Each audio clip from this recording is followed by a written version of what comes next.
بسم اللہ الرحمن الرحیم الحمد للہ رب العالمین الرحمن الرحیم مالک یوم الدین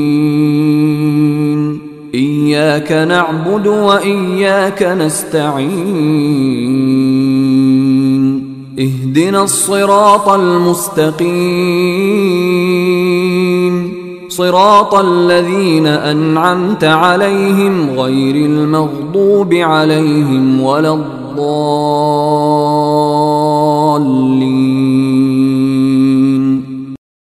الحمد لله رب العالمين والصلاة والسلام على أشرف الأنبياء والمرسلين وعلى آله وصحبه ومن تبعهم بإحسان إلى يوم الدين. أما بعد محترم حضرات بزرگوں دوستوں عزیزوں برادران نشین خواتین ماں و بہنوں، تمام تعریفیں صرف اور صرف اللہ تبارک و تعالیٰ کے لیے مختص ہیں جو ہم تمام کا خالق ہے، مالک ہے.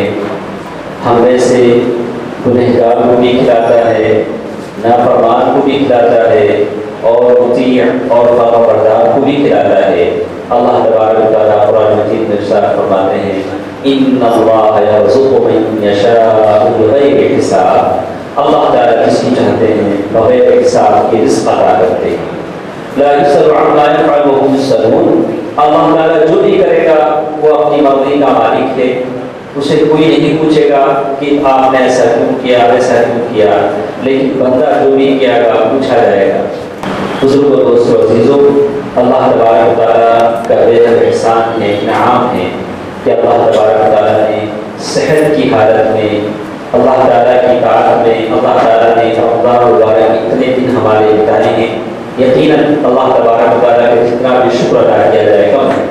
لیکن جیسے اللہ تبارک و تعالیٰ نے ارشاد فرمایا ایام معدودات، رمضان کے دن بہت ہی کم ہوتے ہیں. جیسے کسی فارسی شاعر نے کہا ہر شب قدر بودے شب قدر بے قدر بودے.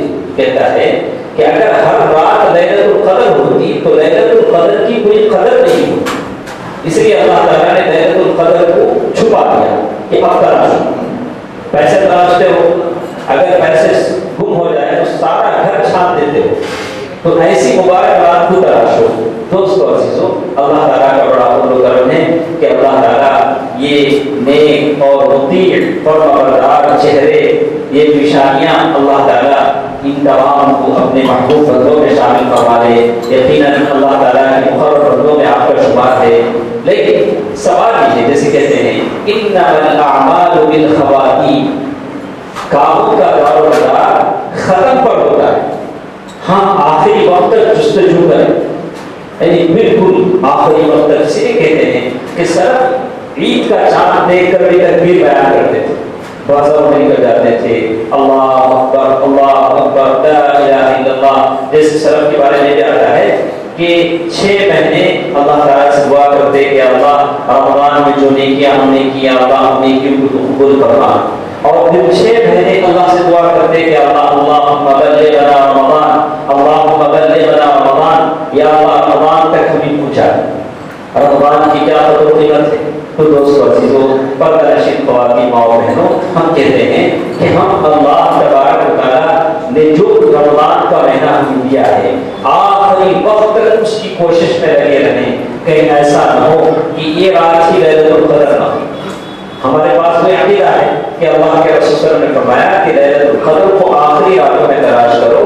تو ہم ویسے ہی تلاش کرتے ہیں، اور اللہ تعالیٰ اپنی مرضی کا مالک ہے، اور اللہ تبارک و تعالیٰ کا وعدہ سچا ہے کہ لیلۃ القدر رمضان میں آتی ہے، اور اللہ تعالیٰ خوش نصیبوں کو عطا کرتا ہے. اللہ تعالیٰ ہم تمام کو ان لوگوں میں سے بنا دے جو لیلۃ القدر کی نعمت حاصل کرتے ہیں.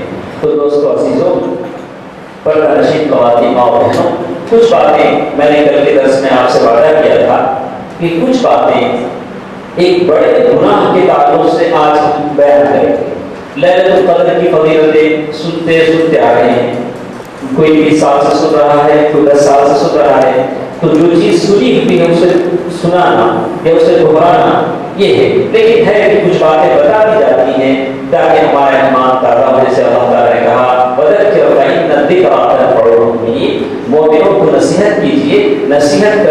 مومنوں کو فائدہ دیتا ہے۔ تو اسی حساب سے لیلۃ القدر کی فضیلت اللہ تعالیٰ نے قرآن مجید میں بیان کی، جس کا ذکر ہر رات کیا جاتا ہے۔ آج جو چند باتیں ہم چاہے ہمارے پاس تھوڑا سا وقت ہے تو اس سلسلے میں کچھ باتیں ہم آپ کے سامنے بیان کرنا چاہیں گے۔ اللہ کے رسول صلی اللہ علیہ وسلم نے ارشاد فرمایا السبع الموبقات، 7 بڑے بڑے گناہوں سے بچو۔ گناہ تو بہت سارے، کوئی چھوٹا گناہ ہے کوئی بڑا گناہ ہے، اسی نے کہا 7 بڑے گناہوں سے بچو۔ تو پیارے نبی صلی اللہ علیہ وسلم نے جسے کہتے ہیں اہل الکبائر، امام ذہبی رحمہ اللہ نے بڑی بڑی کتابیں علماء نے لکھی، الکبائر کے نام سے کتابیں لکھی کہ بڑے بڑے گناہ کون سے ہیں۔ اسی لیے سلف کہتے ہیں کہ تم یہ نہ دیکھو کہ میں کتنا چھوٹا گناہ کر رہا ہوں، یہ دیکھو کہ کتنے بڑے اللہ کی نافرمانی کر رہے ہیں۔ یہ دیکھو، یہ مت دیکھو کہ ارے چھوٹا گناہ، یہ چھوٹا گناہ، کسی کو گالی دے دینا، ماں کے سامنے زور سے بات کر لینا، ابا کے سامنے غصے سے آنکھیں دکھانا، یا استاد کی بے ادبی کر لینا، کہتے ہیں چھوٹا گناہ۔ اللہ کے رسول صلی اللہ علیہ وسلم نے فرمایا کہ مومن جب گناہ کرتا ہے تو اس کو ایسے کرتا ہے کہ کوئی بڑا پہاڑ اس کے سر پر، جب تک کہ وہ توبہ نہ کرے۔ لیکن اگر منافق اور مشرک کوئی گناہ کرتا ہے، کافر کوئی گناہ کرتا ہے، تو ایسے جیسے اس کے ناک پر کوئی مکھی بیٹھی ہو، ایسے کہ اڑ جائے، تو اسے گناہ کا احساس نہیں ہوتا، وہ اسے گناہ کا احساس نہیں ہوتا کہ میں نے گناہ کیا۔ تو دوستو عزیزو، پردہ نشین خواتین ماں و بہنوں، کہتے ہیں اللہ کے رسول نے فرمایا الاشراک باللہ، شرک سب سے بڑا گناہ ہے، شرک سب سے بڑا گناہ ہے۔ آج ہمارے گھر کے پڑوسی جن محلوں میں ہم بستے ہیں، جن سے ہمارے تعلقات ہیں، ان میں اکثر مشرک ہیں، ہم ان مشرکوں کو راہ راست پر لانے کے لیے کیا کرتے ہیں؟ کل اللہ تعالیٰ ہم سے پوچھیں گے کہ بھائی صاحب آپ کے گھر کے بغل میں وہ پڑوسی رہتا تھا جو ہر جمعرات پابندی سے درگاہ جاتا تھا، وہاں نذرانے چڑھاتا تھا، کبھی تم نے اسے سمجھایا؟ اسی لیے سلف کہتے ہیں کہ ایک آدمی 100 سال نمازیں پڑھے، 100 سال حج بھی کرے، 100 سال رمضان کے روزے بھی رکھے، اور ایک مرتبہ کسی درگاہ پر چلا جائے اور وہاں اس قبر کو سجدہ کر لے تعظیماً، اس کی 100 سال کی عبادت پانی۔ 100 سال اس نے حج کیے، 100 سال اس نے، اگر اس نے توبہ نہیں کیا، صرف ایک قبر پر اس نے حاضری دے دی اور سمجھا کہ وہ محتاج کل ہے، وہ ضرورت پوری کر سکتا ہے، اس سے ہمیں کوئی فائدہ ہو سکتا ہے، تو کہا اس کی ساری عبادتیں بیکار ہوگی۔ تو بھائی دوستو عزیزو میری ماں بہنوں، کہا گیا کہ بڑے بڑے گناہوں میں سے شرک ہے۔ ان مشرکین کو راہ راست پر لانے کے لیے ہمیں قدم اٹھانا چاہیے۔ اللہ تعالیٰ نے جن کو صحیح عقیدہ عنایت فرمایا، جو اپنے آپ کو صحیح عقیدے والا سمجھتے ہیں، صحیح عقیدہ یہ بھی کہتا ہے کہ اللہ کے رسول صلی اللہ علیہ وسلم نے جس تکلیف سے دعوت کا کام کیا، جو گالیاں اللہ کے رسول نے کھائیں، جو تعلیم پیارے نبی صلی اللہ علیہ وسلم کو دیے گئے، وہ تعلیم توحید پھیلانے کے لیے دیے گئے۔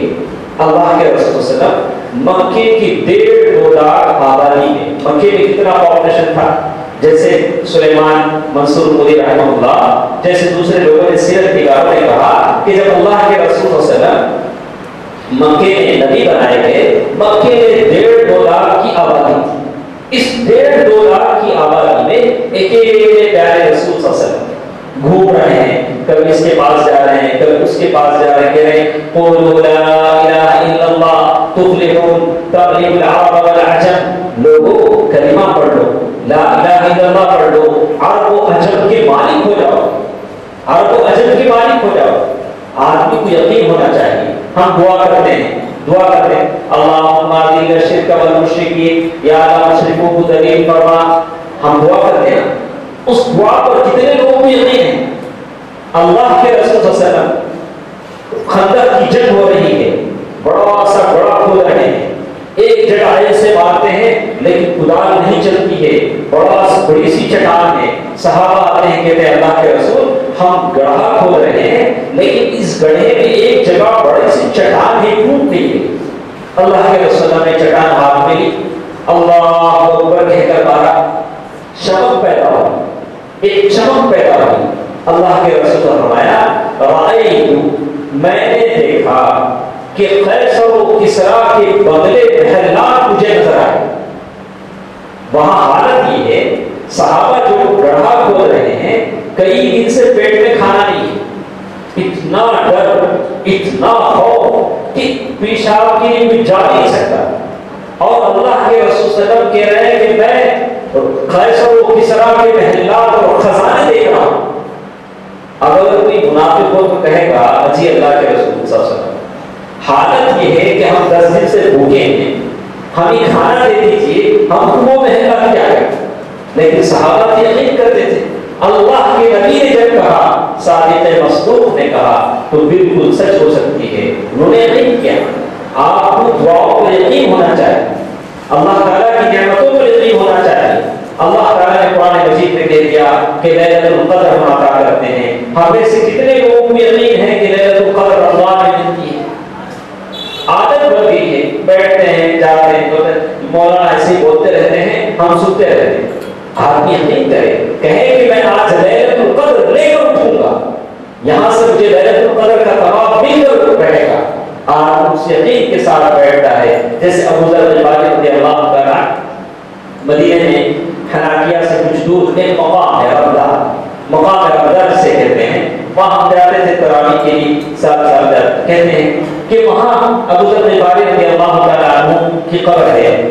تو کہتے ہیں ابو ذر غفاری رضی اللہ تعالیٰ عنہ ان کا ایک الگ سوچ, وہ کہتے تھے کہ پیسے جمع کر نہ رکھے جائیں, غربا میں تقسیم کیے جائیں. تو بعد میں جو خلفاء انہوں نے تاکید نہیں کر دیا کہ آپ مدینے سے کچھ دور جا کر بس جائیں تاکہ مدینے والوں میں آپ کی باتوں کا اثر نہ ہو. تو ابو ذر غفاری رضی اللہ تعالیٰ وہاں سے ربضہ میں چلے گئے, وہاں قیام کیا. لیکن جب موت کا وقت آیا تو ان کی بیوی پریشان تھی کہ میں کیسے دفناؤں, سکرات کی حالت میں ہے. ابو ذر غفاری رضی اللہ تعالیٰ تنہا ہے اور ایک ہی عورت. ابو ذر غفاری رضی اللہ عنہ نے فرمایا کہ کیوں گھبراتی ہے, اللہ کے رسول صلی اللہ علیہ وسلم نے مجھے کہا ہے کہ تو تنہا پڑے گا لیکن تیری تدفین کے لیے صحابہ کی ایک جماعت آئے گا, سکرات کی حالت میں ہے. لیکن اللہ ابو ذر رضی اللہ تعالیٰ عنہ کو یقین ہے کہ میرے نبی نے غلط نہیں کہا. دوستو عزیزو, اسی یقین کی کمی ہے کہ ہمارے دل پتھر سے زیادہ سخت ہے. ہمیں اپنے جیب پر جتنا یقین ہے اللہ اور اس کے رسول کی باتوں پر اتنا یقین ہے. ہم یقین کریں کہ یہاں سے ہم لیلۃ القدر کا ثواب لے کر اٹھیں گے تو اللہ تعالیٰ ہم سے ثواب ادا کرتے ہیں. ان حسن الظن بعبدی, میرا بندہ میرے ساتھ جیسے گمان کرتا ہے میں اس کے ساتھ ویسا کرتا ہوں. اگر وہ کہے کہ دعا کر رہا ہوں قبول ہوگی کہ نہیں ہوگی, اللہ دے گا کہ نہیں دے گا, آپ کہیں کہ اللہ میں تیرے بارگاہ میں دعا کر رہا ہوں, یا اللہ میری اس دعا کو شرط میں قبولیت بخش, اللہ تعالیٰ ضرور قبول کرتے ہیں. اب میں یجیب المضطر اذا دعا ویکشف السوء ویجعلکم خلفاء. اللہ تعالیٰ کہتے ہیں کون ہے جو ہاتھ اٹھا کر دعا کرتا ہے, اس کی دعا کو قبول کرتے ہیں. تو دوستو عزیزو, بڑے بڑے گناہوں میں سے بتایا گیا کہ شرک جو آج معاشرے میں پھیلا ہوا ہے, لوگ کس کثرت سے شرک کرتے ہیں بیان کرنے کی ضرورت نہیں ہے, آپ بہت اچھی طرح جانتے ہیں. شرک کے بعد جس گناہ کا ذکر کیا گیا وہ السحر, سحر کے معنی ہے جادو. اب آپ سے بلاک میجک کہیے یا وائٹ میجک کہیے, جو بھی کہیے, کہا کہ جادو. البتہ سحر کی تعریف کیا علماء نے کیا کہی, تو کہا کہ ہر وہ چیز جو چپکے سے اثر کرے اور اس کا ریزن معلوم نہ. جیسے کوئی چیز اچانک, یہ فین اچانک لائٹ پہ بدل جائے تو کیسے بدلا کسی کو نہیں پتا, سبب نہیں پتا. کہا کہ اسی کا نام جادو ہے. جیسے کوئی جادوگر اچانک کسی پھول کو لڈو بنا دیتا ہے, کسی لڈو کو پھول بنا دیتا ہے, لیکن لوگ جان نہیں پاتے. اب جادو کی جو جدید ترین شکل آج ہم دیکھ رہے ہیں, مختلف ٹی وی پروگرام آتے ہیں, رات میں آتے ہیں اور دنیا کے مشہور ترین جادوگر اپنا کرتب دکھاتے ہیں. اتنا بڑا چھڑا لیتا ہے, ایسے منہ میں ڈالتا ہے, بالکل یہاں اتنا بڑا چھرا منہ میں چلے جاتا ہے، اسے کچھ نہیں ہوتا. ہم چمچ منہ میں ڈالیں گے تو ہم وہ کھا جاتا ہے، وہ اتنا بڑا چھرا منہ میں ڈالتا ہے. کہا کہ کیا ہم تالی دے واہ کتنا اچھا کام. وہی تو جادو، جادو کا دیکھنا، اس پر شاباشی دینا اور سمجھنا کہ واہ کتنا اچھا کام کیا، یہ بھی گناہوں میں بالکل شریک ہے. تو جادو کی تعریف میں کہیں گے ہر وہ چیز جو چھپی ہوئی ہو اور جس میں غیر اللہ کی تعریف بیان کی جائے، بڑائی بیان کی جائے. کہ جیسے تم نے کیا کیا، جندب رضی اللہ عنہ صحابہ رسول ہیں صلی اللہ علیہ وسلم. اللہ کے رسول کے زمانے کے بعد جب خلفاء کا زمانہ ختم ہوا تو کہتے ہیں کہ ایک جادوگر آتا تھا، یہ خلیفہ عباسی کی دربار پر بیٹھتا تھا اور تلوار نکال کر بالکل ایک آدمی کا سر کاٹ دیتا تھا اور پھر سر کو اسے اچھالتا اور پھر سر لگاتا تھا تو سامنے والا اچھا ہو جاتا. تو جندب رضی اللہ تعالیٰ دوسرے دن اس کے پاس گئے، سیدھی تلوار نکالا اور اس کا سر بند کر دیا. بتا کہ اب اس کو ہے تو اپنا سر سیدھا کر لو، یہ تو ساروں کے سر نکالتا ہے، اس کو اپنا سر اچھا کر لو. تو کہتے ہیں کہ جادو میں کیا ہوتا ہے، تو جادو کی تعریف ہم نے کی کہ ہر وہ چیز جس کا سبب معلوم نہ ہو، ریزن معلوم نہ ہو. ایک آدمی اچانک کمزور ہو جاتا ہے، میاں بیوی میں اچانک تفرقہ پیدا ہو جاتا ہے. اچھی محبت سے زندگی گزارنے والے میاں بیوی ہمیشہ وہ اپنے ہسبینڈ کا نام لیتی ہے اور دونوں ایک دوسرے کے لیے جیتے ہیں، لیکن اچانک ایک دوسرے میں نفرت پیدا ہو جاتی ہے. یہ جادو کا اثر ہے. بچہ اچانک بیمار ہو جاتا ہے، یہ جادو کا اثر ہے. جادو کے ذریعے اثرات کیے جاتے ہیں. تو اچانک کوئی چیز گم ہو جاتی ہے، یہ جادو کے اثر سے ہوتا ہے. تو کہتے ہیں کہ وسائل اس سے ہے. جادوگر بھی انسان ہوتا ہے، اس کے بھی دو ہاتھ، دو پیر، دو کان ہوتے ہیں، لیکن ایک انسان میں اتنا پاور کیسے آتا ہے کہ وہ ایسے کام کرتا ہے؟ یہ اسباب، یہ وسائل سے کہاں سے ملتے ہیں؟ آپ اگر کرنا چاہیں تو نہیں کر سکتے، میں کرنا چاہوں تو نہیں کر سکتے، لیکن جادوگر کیسے کر سکتا ہے؟ اسی لیے کہتے ہیں کہ جادوگر ذبح کرتا ہے، غیر اللہ کے نام پر ذبح کرتا ہے، جانور ذبح کرتا ہے، مرغیاں لانے کو کہتا ہے، اور وہ شیطانوں اور جنوں کے نام پر ذبح کیے جاتے ہیں. اسی لیے اللہ کے رسول نے فرمایا انہا من الوشوش. اللہ کے رسول نے کہا کہ آدمی اگر باتھ روم میں جائے تو دعا پڑھ کر جائے. کہا کہ کیا ہوتا ہے؟ تو کہا کہ وہ شیطانوں اور جنوں کے حاضر ہونے کی جگہ ہے باتھ روم. ہم میں سے کتنے ایسے ہیں کہ ایک یا دو کے لیے باتھ روم جاتے ہیں، دماغ میں بھی بات نہیں آتی کہ پیارے نبی نے کہا کہ دعا پڑھ کے جاؤ. اللہ کے رسول نے کہا کہ شیطان اس سے کھلواڑ کرتا ہے. یعنی آدمی جب پیخانے یا پیشاب کے لیے جاتا ہے تو شیطان اس سے کھیلتے. اگر وہ دعا پڑھ کر جاتا ہے اللہم انی اعوذ بک من الخبث والخبائث، اللہ تعالیٰ اسے بچا لیتے ہیں جبکہ وہ باہر دعا پڑھ کر جائے. تو اس لیے کہتے ہیں کہ انسان کو کیا طریقے اپناتا ہے جس کی وجہ سے اتنے بڑے بڑے کرتب وہ کرتا ہے، اتنے بڑے بڑے کام وہ کرتا ہے. تو یہ کرتا ہے جادوگر کہ شیطان کو خوش کرتا ہے. شیطان کو خوش کرنے کے لیے ہر حرام کام کرتا ہے. لوگوں نے عجیب عجیب باتیں سننے ملی کہ اللہ عالم ثواب کہا کہ جادوگر ہر حرام چیز کو کرتا ہے، جیسے قرآن پر پیشاب کرتا ہے، حیض کے خون سے قرآن لکھتا ہے، جیسے عجیب عجیب باتیں علماء نے اپنی کتابوں میں لکھی اللہ علیہ ثواب. لیکن شیطان کو خوش کرنے کے لیے شیطان سے زیادہ برائی کرنی پڑتی ہے، جب جا کر شیطان خوش ہوتا. ہاں اب مانا استاد، اب بولو تو کیا کرنا ہم کرنے کو تیار.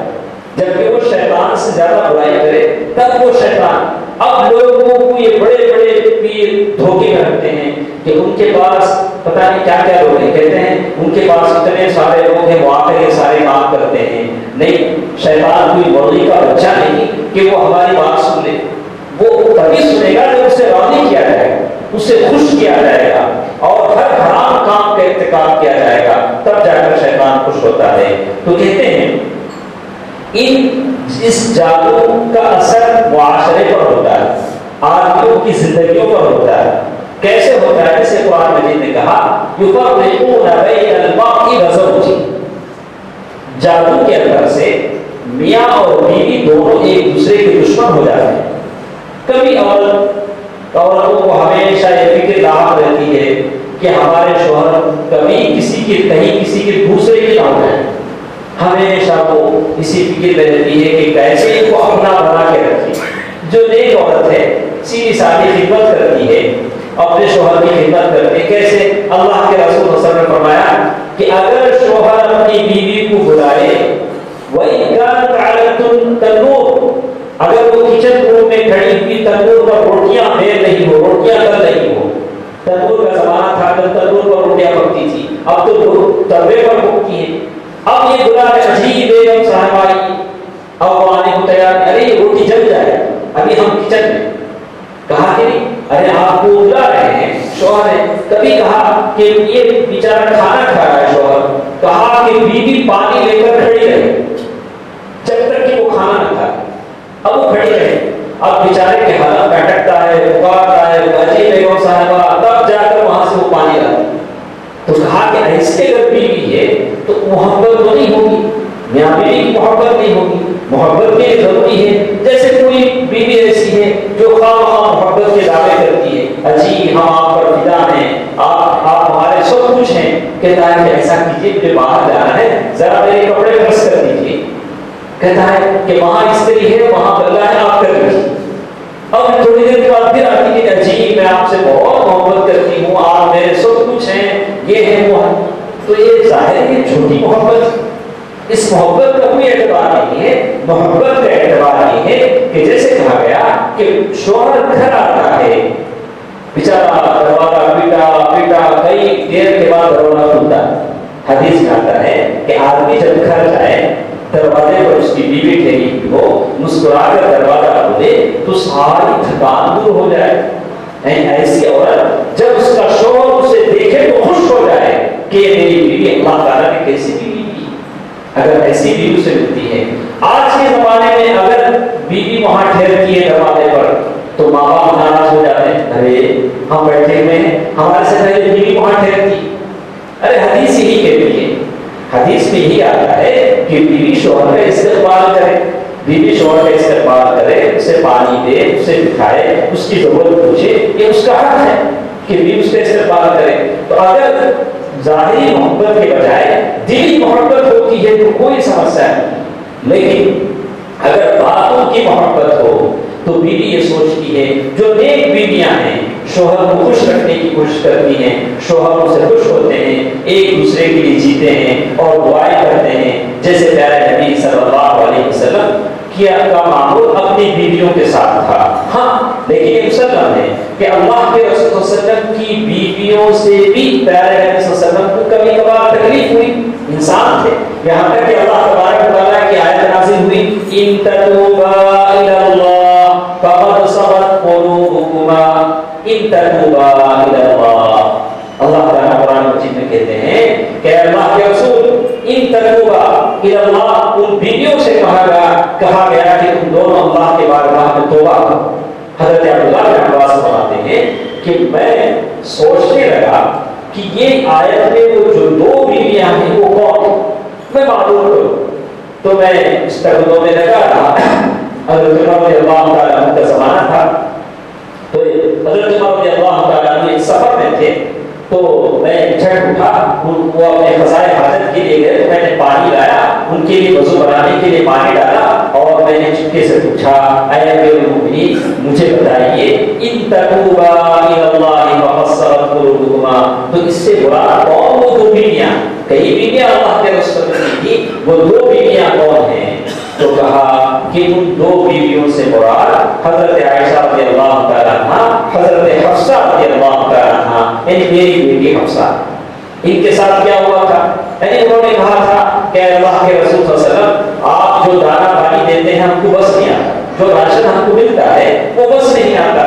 اللہ تبارک و تعالیٰ نے آیت نازل کر دی, کہا یا ایھا النبی قل لازواجک, اے پیارے نبی اپنی بیویوں کو بٹھائیے, ساری بیویوں کو بٹھایا, ان کنتن تردن الحیاۃ الدنیا وزینتها فتعالین, اگر دنیا کی زندگی پیاری ہے، دنیا کی زیب و زینت پیاری ہے، فتعالین اور امتعکن میں تم کو جو دینا ہے دے دیتا ہوں، وَأُسَرِّحُكُنَّ سَرَاحًا جَمِيلًا اور میں تم کو چھوڑ دیتا ہوں، جو دینا ہوں میں دے دیتا ہوں اور میں ساتھ کو چھوڑ دیتا ہوں۔ وَإِن كُنتُنَّ تُرِدْنَ اللَّهَ اگر تم اللہ تعالیٰ کو چاہتی ہو، وَرَسُولَهُ اور اس کے رسول کو چاہتی ہو، وَإِن كُنتُنَّ تُرِدْنَ اللَّهَ وَرَسُولَهُ وَالدَّارَ الْآخِرَةَ آخرت کو چاہتی ہو، وَالدَّارَ الْآخِرَةَ فَإِنَّ اللَّهَ أَعَدَّ لِلْمُحْسِنَاتِ مِنكُنَّ أَجْرًا عَظِيمًا تم نیکی کرنے والوں کے لیے، والیوں کے لیے اللہ تعالیٰ نے بڑا اجر تیار رکھا۔ تو کہتے ہیں کہ عورتوں نے جو بیویاں جو بھی تھی رونے لگی، کہیں کہ اللہ کے رسول صلی اللہ علیہ وسلم ہمیں آپ کی رفاقت پیاری ہے، مصاحبت پیاری ہے، ہمیں کچھ نہیں چاہیے۔ اور ابو بکر رضی اللہ تعالیٰ کو معلوم جب ہوا تو اپنی بیٹی کے پاس گئے، مارنے لگے۔ حضرت عائشہ رضی اللہ تعالیٰ اللہ کے رسول صلی اللہ علیہ وسلم کو بڑا غصہ آیا، کہا کہ ابو بکر میں نے کہا تھا تم کو مارنے، میں نے سمجھانے کو کہا تھا تم نے مارا ہے۔ سسر صاحب سے اللہ کے رسول ڈرنے لگے۔ تو کہتے ہیں کہ اس آدمی کی زندگی میں مشکلیں آتی ہیں، مسائل آتے ہیں، اللہ کے نبی صلی اللہ علیہ وسلم نے اس فقر و فاقہ کی حالت میں، اس تنگی کی حالت میں اتنی ساری بیویوں کے ساتھ زندگی گزاری۔ آج کے حالت ایسے ہیں کہ ایک بیوی کو صحیح کھانا پانی دانا دینا انسان کے لیے مشکل ہے، لیکن وہ اللہ تعالیٰ سے دعا کرے تو اللہ تعالیٰ اس کے روزی روٹی میں برکت دیتے ہیں۔ تو لیکن آج کے زمانے کی عورتیں غلط طریقوں کا سہارا لیتی ہیں، کہتی ہیں کہ ہمارے شوہر کہیں ادھر ادھر نہ ہو جائیں، تو اس کے لیے وہ تعویذوں کا سہارا لیتی ہے، کبھی اسے کچھ تیل میں دم کر کے پھر اسے پلاتی ہے، کبھی ان کے کپڑوں میں کوئی چیز رکھ دی جاتی ہے کہ وہ بس لٹکو بن کر رہے، اب وہ کہیں نہ جائیں، بس ہم کہیں اٹھو تو اٹھیں، ہم کہیں بیٹھو تو بیٹھیں، بس جیسے ہم کہہ ویسے رہیں۔ ایسی کچھ کوشش ہوتی ہے اور اس کے لیے تنکر بنکر پڑے جاتے ہیں، گرے جاتے ہیں۔ تو سوال یہ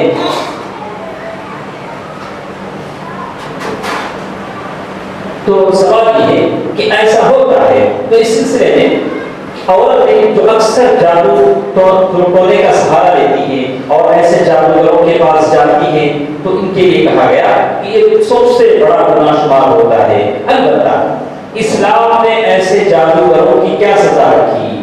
تو کہا اقتلوا الساحر والساحرہ، اقتلوا الساحر یعنی جادوگر کو قتل کرو۔ یہ بتایا گیا کہ جو جادوگر ہوگا وہ قتل کر دیا جائے گا، جادوگر عورت کو بھی قتل کر دیا جائے گا۔ حضرت عمر رضی اللہ عنہ کے زمانے میں بہت سارے جادوگر قتل کینے سے کہا کہ ہم نے 4 جادوگروں کو قتل کیا، 4 جادوگروں کو قتل کیا جو جادو کرتے تھے۔ تو یہ حضرت عمر رضی اللہ عنہ کے زمانے میں ایک چیز پیش آئی۔ تو کہتے ہیں کہ اس کے علاوہ اللہ کے رسول صلی اللہ علیہ وسلم نے ارشاد فرمایا کہ جادو کے اثر سے بچنے کے لیے دعائیں سکھائی گئی، بہت سارے علاج بتائے گئے۔ البتہ کچھ لوگوں نے جادو کا انکار نہیں کیا، کہا کہ ارے اس زمانے میں جادو کی آپ کیا باتیں کرتے ہیں، نہیں جادو نہیں ہوتا۔ اسی لیے علماء نے کہا کہ اگر جادو کا اثر نہ ہوتا تو وَمِن شَرِّ النَّفَّاثَاتِ فِي الْعُقَدِ اللہ تعالیٰ نے جو بات کہی وہ غلط ثابت ہوتی۔ اللہ کے رسول صلی اللہ علیہ وسلم پر جادو کیا گیا۔ اللہ کے رسول صلی اللہ علیہ وسلم کے زمانے میں بہت سارے صحابہ ایسے تھے کہ کوئی صحابہ رہتے تھے جن کو نظر لگا دیا گیا، بعد میں انہوں نے کہا کہ انہیں غسل کرے وہ مارے ڈالے۔ تو اس طرح سے کہا العین حق، نظر کا لگ جانا حق ہے۔ تو جو اچھی اللہ تعالیٰ کی مطیع اور مومنہ اور پروردگار بندیاں ہوتی ہیں وہ اپنے بچوں پر نظر کی دعا پڑھتی ہیں، گھر صاف رکھتی ہیں۔ جیسے بتایا گیا کہ جس گھر میں سورہ بقرہ پڑھی جاتی ہے اس گھر میں شیطان داخل نہیں ہوتا، جس گھر میں سورہ بقرہ نہ پڑھی جائے۔ اور عجیب بات یہ ہے کہ ہمارے گھر میں موبائل گانا بجاتا ہے، ٹی وی گانا بجاتا ہے، اور پتہ نہیں ہمارے گھروں میں کیا کیا ہے، کمپیوٹر میں گانا آتا ہے، اور ہم سمجھتے ہیں کہ ہمارے گھروں میں شیطان آئے۔ کیسا نہیں آئے گا شیطان؟ کہا کہ وہ تو شیطان کے لیے بلاوا ہے، یہ ساری چیزیں شیطان کے لیے بلاوا ہیں۔ اب اگر لوگ کہتے ہیں کہ بھائی ان چیزوں چیزوں کو ختم کرو تو ان پر بڑا بھاری پڑتا ہے، کہتا ہے کہ اس سے ایسے ہمیں علاج نہیں ہوگا۔ تو یہ سارے ذرائع ہیں جس سے گھر میں بے برکتی ہوتی ہے اور گھر شیاطین کا مسکن بن جاتا ہے۔ تو اسی لیے کہا گیا کہ نظر کرنا، یہ اس کا علاج بتایا گیا کہ آدمی جب گھر سے باہر نکلتا ہے بسم اللہ توکلت علی اللہ، آدمی دعا پڑھ کر گھر سے باہر نکلے تو پھر اسے کسی طرح کا کوئی نظر نہیں ہوتا۔ اسی طرح گدھے کی آواز پر آدمی دعا پڑھتا ہے، بازار میں داخل ہونے سے پہلے دعا پڑھتا ہے، قرآن مجید کی تلاوت سے پہلے اعوذ باللہ پڑھتا ہے، اور بچوں کے لیے آدمی جیسے اللہ کے رسول صلی اللہ علیہ وسلم دعا پڑھتے تھے اعوذ بکلمات اللہ التامہ، جو دعا اللہ کے رسول صلی اللہ علیہ وسلم پڑھتے تھے، حضرت حسن اور حسین پر درد کرتے تھے، وہ دعا پڑھ کر حضرت فاطمہ رضی اللہ تعالیٰ عنہا درد کرتی تھی۔ اب سوال یہ ہے جسے ہم بتانا چاہتے ہیں کہ یہ رقیہ شرعیہ جسے کہتے ہیں، درد کرنا یا کروانا، جیسے بشرا، جیسے حدیث میں فرمایا گیا 70,000 من امتی يدخلون الجنة بغیر حساب، میری امت کے 70,000 آدمی ایسے ہوں گے جو بغیر حساب کے جنت میں جائیں گے۔ اللہ کے رسول صلی اللہ علیہ وسلم سے پوچھا گیا کہ وہ کون لوگ ہیں، تو کہا الذین لا یقومون، وہ لوگ جو جھاڑ پھونک نہیں کرتے، ولا یسترقون، نہ کسی سے کہتے ہیں کہ وہ ہمیں درد کیجیے، لا یقومون ولا یسترقون، ولا یطیرون، نہ بدفعلی دیتے۔ بدفعلی کا مطلب کوئی اچھا کام ہو رہا تھا، اچانک کرنٹ چلا گیا، ارے شاید اللہ کا منظور ہے اس لیے کرنٹ آف ہو گیا، تو آدمی سوچتا ہے، کبھی کوئی بیوہ عورت آ گئی تو اس سے بدفعلی لیتا ہے، کبھی جیسے ہم نے کہا کہ کوئی کالی بلی آ گئی اس سے وہ بدفعلی لیتا ہے۔ ہاں نیک فعلی اللہ دے سکتے ہیں، جیسے سورہ حدیبیہ میں اللہ کے رسول سے بات کرنے کے لیے سہیل جب آئے تو اللہ کے رسول نے فرمایا کہ اب معاملہ آسان ہو جائے گا، سہیل آ چکے، سہل امر میں بالکل معاملہ آسان، ایسا آدمی سوچ سکتا ہے، لیکن یہ غلط یہ لینا کہ اس کے آنے کی وجہ سے کام خراب ہو جائے گا، یہ آنے کی وجہ سے کام ختم نہیں ہوگا، تو یہ چیزیں غلط ہیں، آدمی اس سے بچے۔ اسی طرح اللہ کے رسول صلی اللہ علیہ وسلم نے کچھ حدیث میں فرمایا الذین لا یقومون ولا یسترقون ولا یطیرون، ولا، کبھی کہا کہ وہ لوگ جو زخموں کو داغتے نہیں ہیں، زخم سونے کے لیے جو داغا جاتا ہے وہ نہیں کرتے ہیں، اور پھر اس حدیث میں یہ بات بتائی گئی کہ وعلی ربہم یتوکلون، یہ لوگ اللہ تعالیٰ پر بھروسہ کرتے ہیں۔ اب سوال یہ ہے کہ جو درد کرتے ہیں یا کرواتے ہیں، یعنی آدمی کو کسی مریض کا درد کرنا، یہ کہاں تک صحیح ہے؟ اللہ کے رسول صلی اللہ علیہ وسلم سے صحابہ کرام نے پوچھا، اے اللہ کے رسول صلی اللہ علیہ وسلم، گزشتہ زمانے میں ہم کچھ پڑھ کر درد کرواتے تھے جس سے ہماری بیماریاں ختم ہو جاتی تھی، اے اللہ کے رسول صلی اللہ علیہ وسلم ایسا ہم کر سکتے ہیں؟ تو اللہ کے رسول صلی اللہ علیہ وسلم نے فرمایا کہ اعرضوا علی رقاب، یعنی جو کچھ تم پڑھتے ہو مجھے بتاؤ کیا پڑھتے ہو، میں دیکھ کر بتاؤں گا کہ اس کو پڑھ کر کسی مریض پر پھونکا جا سکتا ہے کہ نہیں۔ تو علماء نے کہا کہ جو ہم درد کریں، جو دعا پڑھیں، وہ اس میں اللہ تعالیٰ کے اسماء و صفات ہو، عربی زبان میں ہو، اور اس بات پہ اعتقاد رکھیں کہ اس کے پڑھنے کی وجہ سے مریض نہیں بلکہ اللہ کی اجازت سے مریض اچھا ہوتا ہے، تو تب پڑھ کر درد کیا جا سکتا ہے، یہ حرج نہیں اللہ کے رسول کا، اس لیے کہ جبریل امین نے اللہ کے رسول صلی اللہ علیہ وسلم پر پڑھ کر درد کیا، اور اللہ کے رسول صلی اللہ علیہ وسلم خود درد کرتے تھے بسم اللہ تربت ارضنا، یعنی اللہ کے رسول مٹی میں ایسے پوری رکھتے اور اپنا لعاب لگاتے، جہاں تکلیف ہے وہاں رکھتے تھے، ایسا مریض ہو جاتا تھا۔ البتہ جیسے آج ہم معاشرے میں دیکھتے ہیں کہ ہمارے ساتھ جنوں اور انسانوں کی اللہ تعالیٰ کی ایک مخلوق ہے جو بنو آدم کو تکلیف دیتی ہے، بنو آدم پر سوار ہوتی ہے، اور یہ سوار ہونے کے مختلف اسباب ہوتے ہیں۔ ایک مثال کے ذریعے ہم سمجھاتے ہیں، اللہ تعالیٰ نے قرآن مجید میں ارشاد فرمایا هل ننبئك على من تنزل الشياطين تنزل على كل افاك اثيم، ہم آپ کو بتائیں کہ شیطان کس کے پاس آتے ہیں؟ اللہ تعالیٰ نے کہا تنزل على كل افاک، شیطان آتے ہیں ہر بڑے گنہگار کے پاس، جو بڑا ہی غلط باتیں کہنے والا ہو، ویسے آدمی کے پاس شیطان آتے ہیں. اس کی مثال علماء نے تلبیس اور ابلیس میں یہ بتائی ہے کہ ایک آدمی ایسے بیٹھا ہوا بالکل اس کے پاس کوئی چیز نہیں, ایسے دو ہاتھ باندھے بیٹھا ہے, اچانک اس کے سامنے سے کوئی کتا آ رہا ہے. اب وہ کتے کو بھگانا چاہے تو بس زور سے ایک بار مارے گا کتا بھاگ جائے, جبکہ خالی ہاتھ بیٹھا ہو. اب اور ایک آدمی جس کے پاس کوئی ایسی چیز ہے, گوشت مچھلی ڈر کے بیٹھا ہے, اب کتا آئے گا, اب اس کو بھگانا ہے, ایک بار نہیں 2 بار مارو تو نہیں جائے, جب تک کہ لاٹھی لے کے بھگاؤ نہیں وہ نہیں جائے. پہلے جو گیا اس کے مطلب کی چیز نہیں تھی, اب دوسری مرتبہ اس کے مطلب کی چیز یہاں ہے, اسے اس کی بو آ رہی ہے, وہ نہیں جائے گا. اس لیے کہ آپ اسے دھتکاریں, بھگائیں, ماریں. تو کہا کہ شیطان کا بھی یہی مسئلہ ہے. اگر آدمی بالکل صاف ہے, گھر صاف ہے, آدمی پاک ہے اور گھر کے افراد پاک ہیں, بس قرآن مجید کی تلاوت ہوتی ہے تو شیطان کا بسیرا گھر میں نہیں ہوتا. لیکن شیطان کے مطلب کی چیز اگر اس گھروں میں گانا بجانا, ناچنا اور گندگی کے اللہ تعالیٰ مسلمانوں کی حالتوں پر رحم کرے, گھر میں ایسے ہوتے ہیں ادھر گندگی ادھر گندگی, جتنے بھوس چوہے ہوتے ہیں مسلمانوں کی گلیوں میں ہوتے ہیں, غیروں کی گلیوں میں بہت کم ہوتے ہیں. ایک تو غلاظتیں ہوتی ہیں, گندگیاں ہوتی ہیں, اور ہم کہتے ہیں کہ پاکی آدھا ایمان ہے.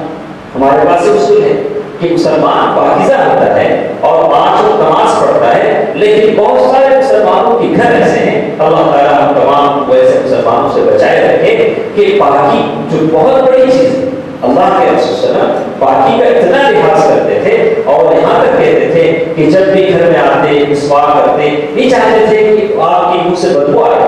کبھی مسجد میں آیا, اللہ کے رسول مسجد میں آئے تو دیکھا کہ محراب کی طرف کسی نے تھوک دیا, کسی نے تھوک دیا, کہا کہ اور اس کو صاف کیا اور اس کی جگہ خوشبو لگا دی اور کہہ دیا کہ آئندہ سے وہ نماز نہ پڑھے, پابندی لگا دی.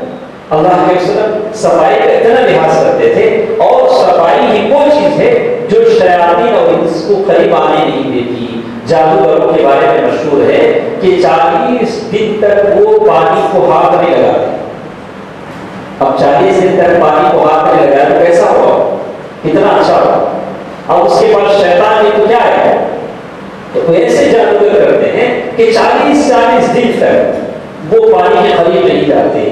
تو آدمی کا گھر صاف ہوتا ہے, بالکل گھر میں قرآن مجید کی تلاوت ہوتی ہے اور خیر و برکت کی باتیں ہوتی ہیں, لڑائی یا جھگڑے نہیں ہوتے, تو اللہ تعالیٰ کی رحمت ان کے پاس آتی ہے.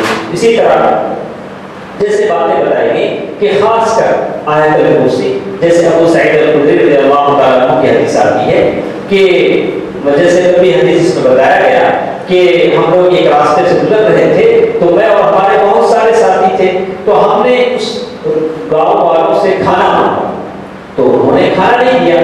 تو بعد میں ہم سامنے چلے گئے, لیکن کچھ دیر کے بعد اور کچھ لوگ آئے, کہا کہ دیکھیے صاحب ہمارے گاؤں کا جو مکھیا ہے اس کے بیٹے پر کچھ عاصی اثر ہے, آپ لوگوں سے سنا ہے کہ آپ لوگ اللہ کے رسول صلی اللہ علیہ وسلم کے اصحاب ہیں, آپ لوگوں میں سے کوئی اس کا وہ اثر دور کر سکتا ہے. تو ان صحابہ رسول صلی اللہ علیہ وسلم نے کہا کہ ہاں میں دور کر سکتا ہوں, لیکن مفت میں نہیں, مجھے کچھ دینا پڑے گا.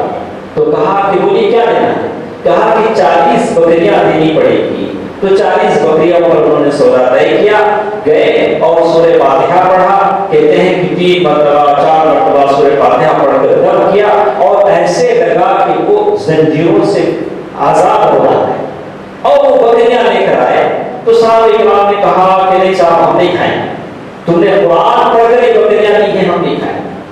جب تک کہ اللہ کے رسول صلی اللہ علیہ وسلم سے پوچھ نہ لے. اللہ کے رسول صلی اللہ علیہ وسلم کے پاس آئے, اللہ کے رسول نے فرمایا کہ تم کو کس نے بتایا کہ انہا رقیہ, اس سورہ فاتحہ کو پڑھ کر دم کیا جاتا ہے, وہ بکریاں ضرور کھاؤ, اگر کچھ بچا ہے تو میرا حصہ بھی لگا. اللہ کے رسول نے فرمایا کہ اس حدیث سے وہ تمام لوگ دلیل لیتے ہیں جو اس طرح کا کاروبار دھندا کرتے ہیں, یعنی لوگوں کو مریضوں کا علاج کرتے ہیں اور پیسے دیتے ہیں.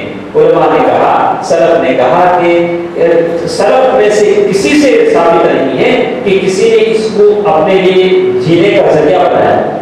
یعنی دعائیں پڑھ کر درد کرنا اور لوگوں سے پیسے لینا۔ البتہ اس حدیث کا جو معاملہ ہے، چونکہ انہوں نے ان کو کھانا نہیں دیا تھا، اس کے سزا میں انہوں نے ان سے بکریاں دی، ورنہ عام طور سے یہ جائز نہیں ہے۔ مریض پہلے سے خود پریشان ہوتا ہے، وہ عاصی اور جن اس پر سوار ہے، اس کا سارا جسم کمزور ہے، اور ہم دعا پڑھنے کے ساتھ ساتھ اس سے پیسے بڑھو رہے، بھائی اتنے پیسے دو تب ہم دعا پڑھیں گے، تو کہا کہ سلف سے ثابت نہیں ہے۔ اللہ کے رسول صلی اللہ علیہ وسلم فرمایا کہ تم اگر مسلمان بھائی کو فائدہ پہنچا سکتے ہو تو فائدہ پہنچاؤ، قرآن کی آیتیں پڑھ کر دم کرو۔ قرآن پڑھنے سے عاصی جل جاتے ہیں، اگر شیطان سوار ہے تو شیطان جل جاتا ہے، جیسے احادیث میں صحابہ کرام نے کیا ہے۔ اسی طرح علماء کرام نے یہ بھی کہا کہ اگر کسی مریض پر اگر ہم دعائیں پڑھتے ہیں، دعا پڑھنے والا صالح ہو، نیک ہو، تو کہتے ہیں کہ مریض کو فوراً خیر ہوتی ہے، اس کو خیر ہوتی ہے، تو یہ سمجھا جائے گا کہ جادو کا اثر اس کا ختم ہو چکا، جادو کا اثر اس کا نکل چکا۔ لیکن یہ بات بتائیے کہ اگر مریض پر کوئی دعا پڑھتا ہے، جیسے رقیہ شرعیہ کی آیتیں سکھائی گئی، سورہ بقرہ پوری کی پوری سوائے 102 آیت نمبر 102 کے جسے بعض لوگوں نے اشارہ کیا ہے، تو کہتے ہیں کہ اگر سورہ بقرہ کوئی پڑھتا ہے اور پڑھ کر مریض پر دم کرتا ہے تو پڑھنے کے آداب ہیں۔ کیسے آداب بتائے گئے کہ آداب یہ بتائے گئے کہ الگ الگ مریضوں کو بٹھا کر دم کیا جائے، اور ایسا نہ ہو کہ ایک کمرے میں بالکل عورت کے ساتھ بیٹھ کر کوئی غیر مرد پڑھ کر دم کرتا ہے، جیسے آج کل ہوتا ہے۔ کہتے ہیں کہ دیکھو صرف عورت ہوگی اور کوئی نہیں ہوگا، اگر کوئی جھانک کر دیکھے گا تو شیطان اس سے نکل کر اس کو پکڑے گا۔ اب کون جھانکے گا؟ اب کوئی جھانکنے والا بھی نہیں، کوئی دیکھنے والا بھی نہیں ہے۔ ہمارے سامنے پڑھتے ہیں بالکل اندھیرا۔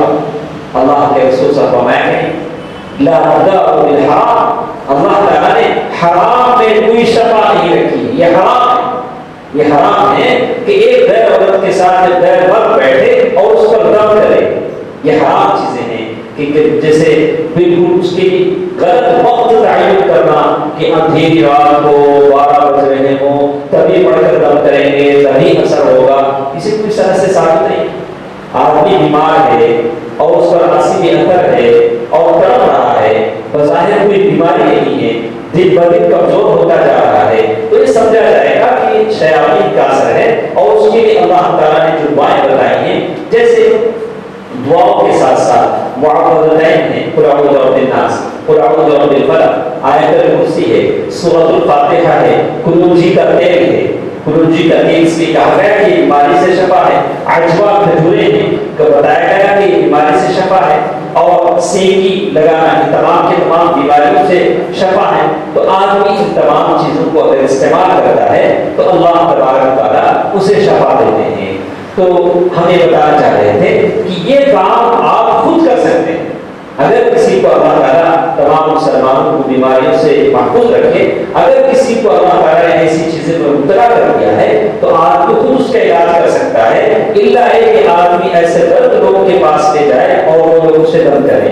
تو اسی طرح کہتے ہیں کہ جن اور شیاطین انسانوں کو تکلیف پہنچاتے ہیں، جیسے اللہ تعالیٰ نے قرآن مجید میں کہہ دیا ہے۔ اللہ کے رسول صلی اللہ علیہ وسلم کے زمانے میں بھی یہ چیز ہوئی تھی، جیسے کہتے ہیں کہ خندق کا زمانہ تھا، خندق کا زمانہ تھا، خندق ہوتی جا رہی تھی، تو ایک صحابی کسی اجازت سے اپنے گھر واپس آیا، کہا کہ میں گھر جا کے آتا ہوں، ایک شادی شدہ ہوئی تھی۔ تو جیسے ہی گھر آئے تو دروازے پر دیکھا کہ بیوی ٹھہری، بڑا غصہ آیا، ارے آپ دروازے پر کیا کر رہے ہیں؟ فوراً اپنا تیر نکالا، مارنے کی کوشش کیا اپنی بیوی کو۔ تو وہ زمانہ الگ تھا، صرف دروازے پر ہوتی ہیں تو شوہر کو غیرت آ جاتی تھی، لیکن آج کا زمانہ الگ ہے، بازار سارا کا سارا گھوم کر آئے تو بیچارے کو غیرت نہیں آتی، وہ زمانہ الگ ہے۔ تو ان میں غیرت نہیں، ان میں حیا نہیں، یعنی عورت میں حیا نہیں، یہ صاحب میں غیرت نہیں، یہ نہیں وہ نہیں، تو جو چاہے کرو کچھ بھی نہیں، ان میں غیرت نہیں، ان میں حیا نہیں۔ وہ زمانے کی بات ہم کرتے ہیں، تو وہ نیزہ لے کر مارنے چلے گئے، تو کہا کہ عجیب ذرا صبر کرو، پہلے اندر جا کر دیکھو گے کیا۔ تو وہ صحابی رسول کہا چلو مانتے تھے کہ اندر گیا، تو اندر گیا تو دیکھا کہ وہاں چارپائی پر بڑا سا سانپ لیٹا ہوا ہے، سانپ ہے۔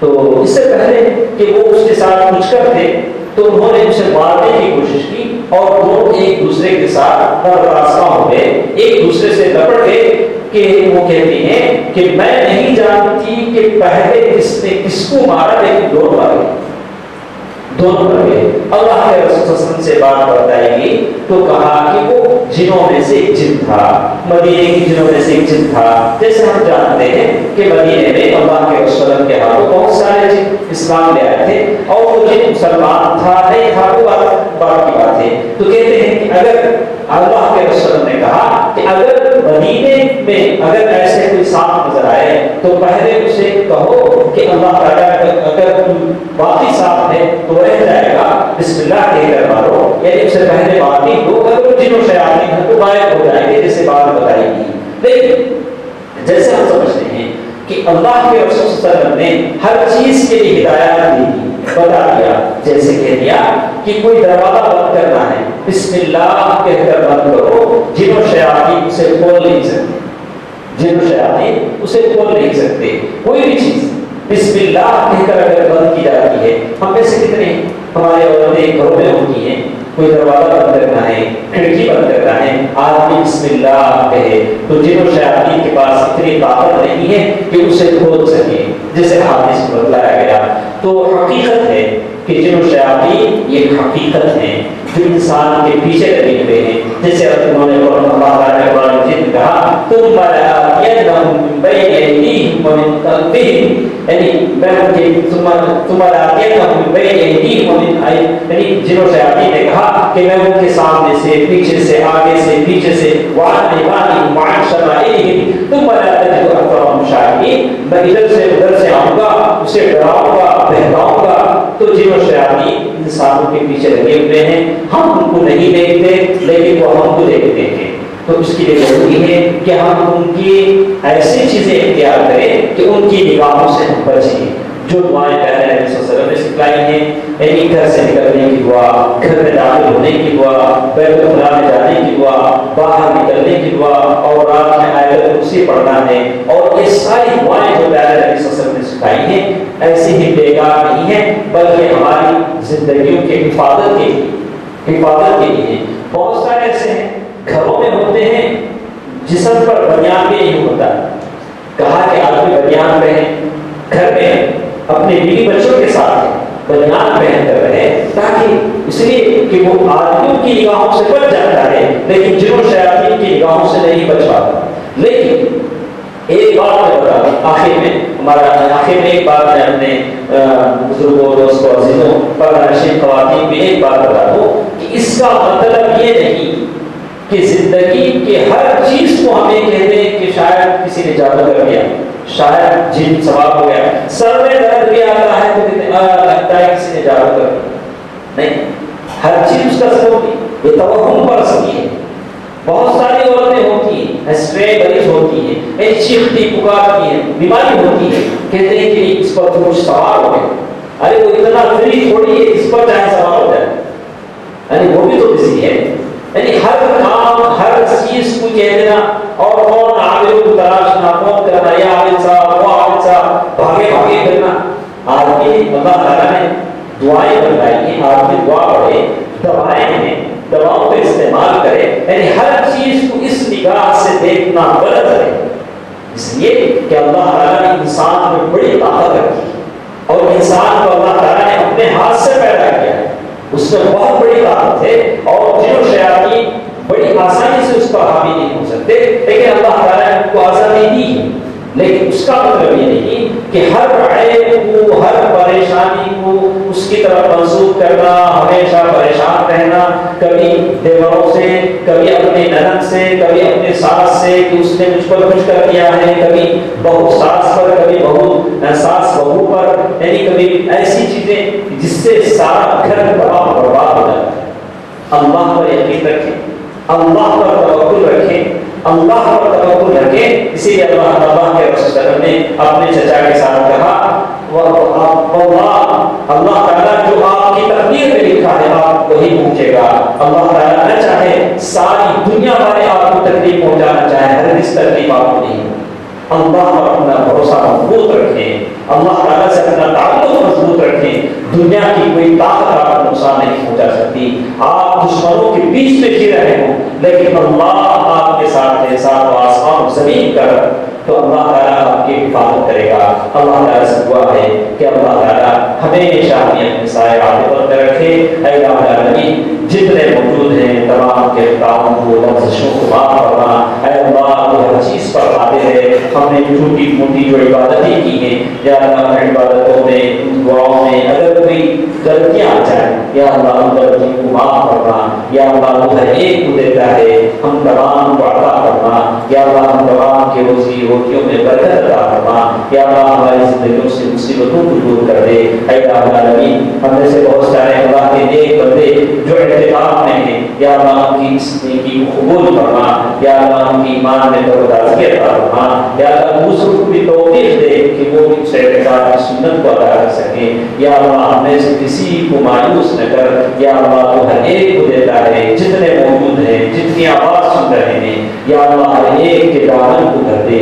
یا اللہ تیرے در پر ہم حاضر ہیں, اگر تو تیرے دروازے سے ہمیں بھگا دے اور کوئی دروازہ ہمارا نہیں ہے جسے ہم کھٹکھٹاتے ہیں. لا حول ولا قوت الا باللہ. یا اللہ ہر ایک کو دیتا ہے, ہماری چوریوں کو بھر دے. یا اللہ ہمارے قرضوں کو ادا فرما دے. یا اللہ ہماری پریشانی کو دور فرما دے. یا اللہ ہم تمام کے مرحومین کو بخش دے. یا اللہ ہم تمام کی مرحومین کو بخش دے. یا اللہ ہمیشہ ہمیں اپنی حفاظت کر. یا اللہ ہماری اولاد کو نیک تربیت عطا فرما, صالح اولاد عطا فرما. یا اللہ ہماری عورتوں کو عصمت و عفت کی دولت عطا فرما. آمین. صدق اللہ العظیم. سبحان ربک رب العزة عما یصفون وسلام علی المرسلین